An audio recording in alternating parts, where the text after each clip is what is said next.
Bien le bonjour à tous et à toutes. J'espère que vous allez tous très bien. Comment ça va? Super. On se retrouve aujourd'hui pour une nouvelle vidéo. Aujourd'hui, on va faire la review de King and Queen of the Ring 2024 qui a eu lieu du côté de l'Arabie Saoudite.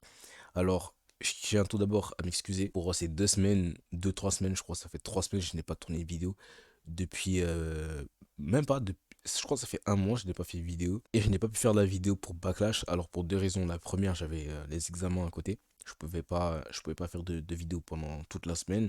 Et ben la semaine d'après je suis tombé malade et du coup j'ai pas pu tourner de vidéo. Du coup vous vous doutez bien que c'était très compliqué de mon côté, donc pendant 2 semaines je pouvais rien faire. Donc Backlash a eu lieu du côté de Lyon à la LDLC Arena, si je dis pas de bêtises. Excellent show dans l'ensemble. Alors, beaucoup de personnes vont se poser la question, et je sais qu'on a eu beaucoup de questions par rapport à ça. Des personnes qui demandaient, est-ce qu'en étant tout en haut, on voyait très bien? Eh bien, écoutez, si vous avez une bonne vision, que au niveau des yeux, vous n'avez pas de soucis, normalement, ça se passe très très bien. Vous voyez très bien le ring, les humains, vous les voyez, vous les reconnaissez. Je veux dire, il n'y a pas de souci par rapport à ça. Après, peut-être ce qui était un peu casse-tête, c'était au niveau de la rampe d'entrée. Je sais qu'à un moment donné, Triple H il est arrivé et que je le voyais pas. Genre, j'étais obligé de me baisser un petit peu parce qu'il y avait l'écran géant tout en haut qui fait que ben ça cachait un petit peu. L'ATL, vraiment exceptionnel. J'ai rencontré des gens de ma TL de Twitter. Il y a que des bonnes personnes. Alors, je tiens à faire une parenthèse là-dessus. Je sais que je déborde un petit peu sur le temps, mais je tiens à faire une parenthèse là-dessus. C'est au niveau des personnes qui ont, entre guillemets, j'ai bien dit entre guillemets, peur d'aller rencontrer des personnes de leur TL sur Twitter. Parce que vous savez que Twitter, c'est un réseau social sur lequel vous allez vous vanner, vous allez vous tacler, vous allez vous charrier. Même au début, je me disais, ouais, ça se trouve, il y en a un, il va me voir, il va me vanner ou machin. Non, non, il n'y a pas de vanne ou machin. Eh, t'étais là pour profiter d'un show de catch. T'es là pour aller voir du catch. Les personnes qui sont derrière leur téléphone, bien évidemment, c'est des humains. Moi, je suis pas là en train de faire le mec étonné. Ouais, c'est lui derrière l'écran, je m'en fiche de ça. On était là en tant que fan de catch et vraiment, ça fait super plaisir de voir les personnes IRL, vraiment que des personnes bienveillantes. Bref, grosse dédicace à vous, les gens ils vont se reconnaître pour ceux qui regarderont la vidéo. Deuxième partie de vidéo, je sais que j'ai un petit peu débordé sur le temps, on va parler de King and Queen of the Ring. Alors je vais faire un résumé global et j'ai pas besoin d'aller dans les détails du match pour savoir ce qui s'est passé. Je pense que ça intéresse personne, moi vous voulez juste mon avis global sur le match. D'abord on va commencer par un match, je crois que je n'ai même pas beaucoup regardé, genre, je crois que j'ai regardé quelques minutes du match. C'est Bianca Belair, Jade Cargill contre Candice LeRae et Indy Hartwell. Ce match ne m'intéresse pas du tout. Je sais pas si c'était pour la ceinture, je sais pas si c'était pourquoi. Je vais pas mettre de note globale à ce match parce que ce serait vous mentir et de vous dire que j'ai guetté le match. Ce match ne m'intéresse pas. Je suis vraiment désolé pour les personnes qui sont fans de Bianca Belair ou de Jade Cargill ou de Indy Hartwell ou Candice LeRae, mais je crois qu'il était en kick-off. J'étais même pas sur le kick-off pour vous dire. J'ai vu vite fait le match, mais pas plus, tu vois. Je me suis pas cassé la tête, mais vraiment ce match, je sais pas, j'étais vraiment pas fan. Donc honnêtement, je sais pas, j'ai pas de note à mettre sur ce match. Je sais pas, il a duré combien de temps à peu près. Dites-moi dans les commentaires si vous avez apprécié le match ou non. J'ai vu que le finish entre Jade Cargill et Bianca Belair était vraiment très stylé, vraiment j'ai apprécié. Et voilà, donc vraiment pas de note, je vraiment pas de note à mettre sur ça. Ensuite, on va commencer avec le premier match officiel, donc Liv Morgan contre Becky Lynch pour le titre féminin. À ma grande surprise, ce match, il était correct. Vraiment correct. Il n'était pas exceptionnel, il n'était pas très très bon, mais il était correct. En fait, je pensais que Dominique voulait écouter le match à Becky Lynch pour aider Liv Morgan à gagner la ceinture, mais pas du tout. En fait, c'était pas du tout ça. C'était que Dominique voulait juste aider Becky Lynch sous prétexte que Liv Morgan a blessé sa copine pour se venger, t'as capté. Du coup, ça n'a pas profité à Becky Lynch, elle se mange un DDT sur la chaise et Liv Morgan qui profite, son finisher est vraiment, ça m'a exterminé parce que Liv Morgan a eu le temps de regarder à gauche et de faire son finisher. Je sais pas pourquoi elle a fait ça, mais bref, je sais même pas comment son finisher il s'appelle, son finisher il est éclaté au sol, j'aime pas son finisher.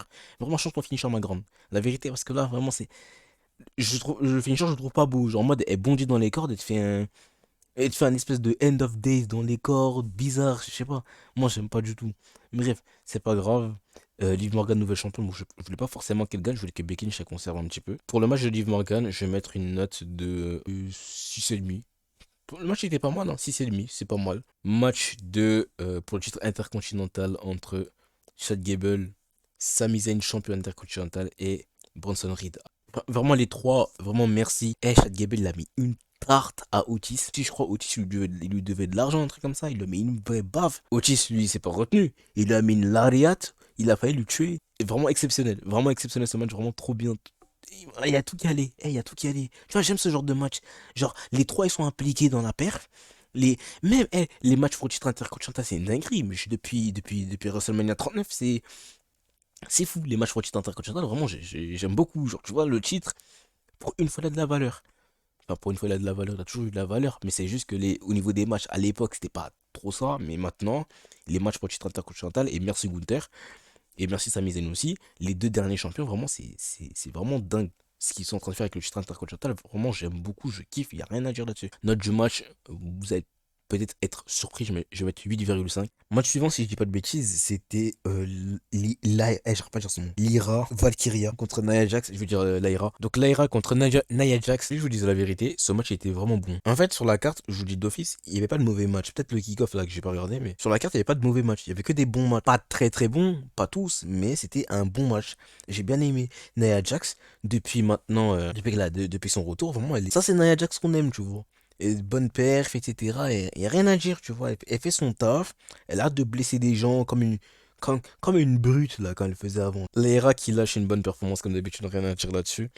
Donc, j'ai pas grand chose à dire sur ce match. Et vraiment, le finish est vraiment terminé parce que Nia Jax, elle l'a vraiment tué, mais pour de vrai. Je sais pas, Nia Jax, ça fait combien de kilos? Je pense qu'elle doit faire plus de 85, 90 kilos.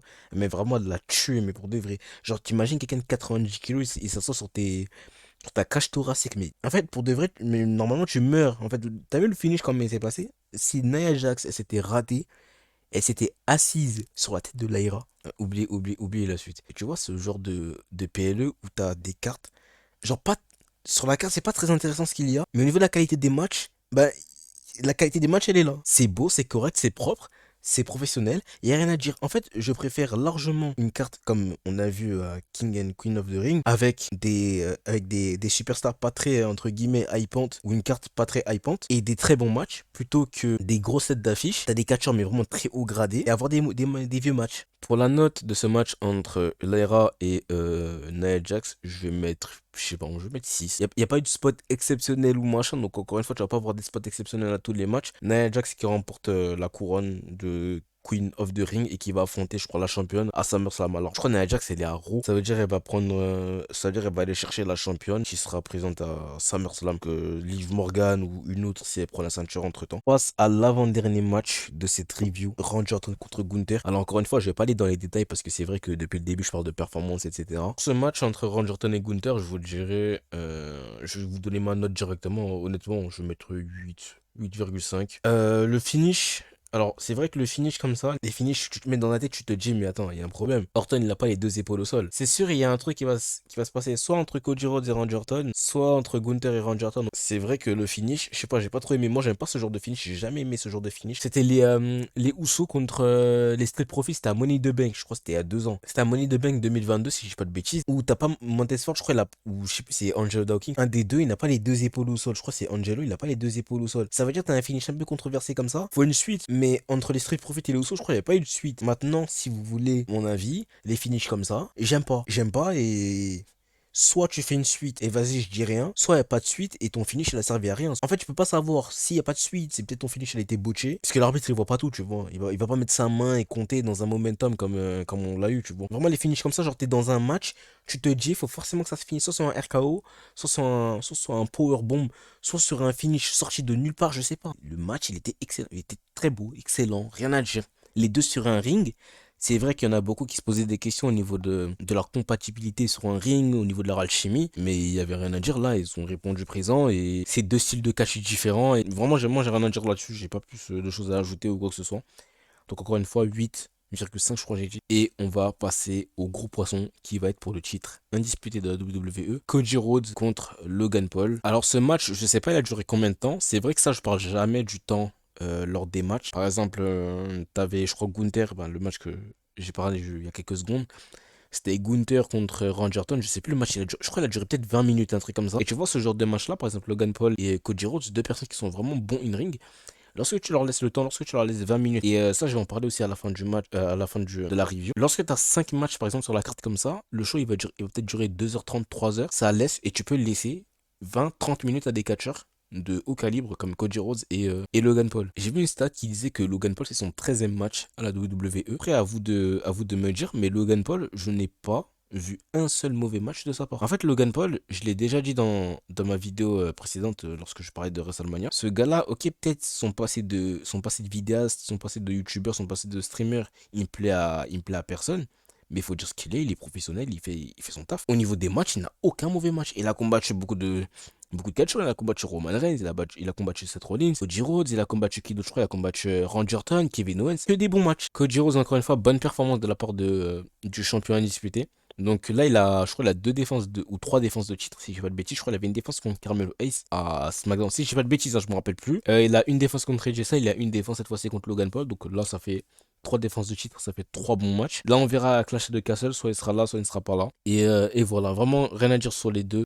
Très beau spot. J'ai bien... Le Koji Cutter sur la table, vraiment, il était vraiment pas mal. Et je rappelle, hein, Cody Rhodes, c'est sa troisième défense de titre et il n'a aucun mauvais match pour l'instant. Il est présent, il fait ses shows, il vient en live event, il vient en weekly. Pour le match entre Logan Paul et Cody Rhodes, je vais mettre une note de 8. Vraiment, j'ai bien aimé, je vais mettre 8. Voilà, il y a trois matchs au-dessus de 8. Et voilà, c'est tout ce que j'avais à dire par rapport à ce PLE de King and Queen of the Ring. Alors je suis désolé sur la miniature, j'ai pas mis Queen of the Ring. Et vraiment c'est trop long. N'hésitez pas à vous abonner, à liker, à commenter, à partager. Donc dernière vidéo que j'ai sortie, review de WrestleMania, n'hésitez pas à aller la voir.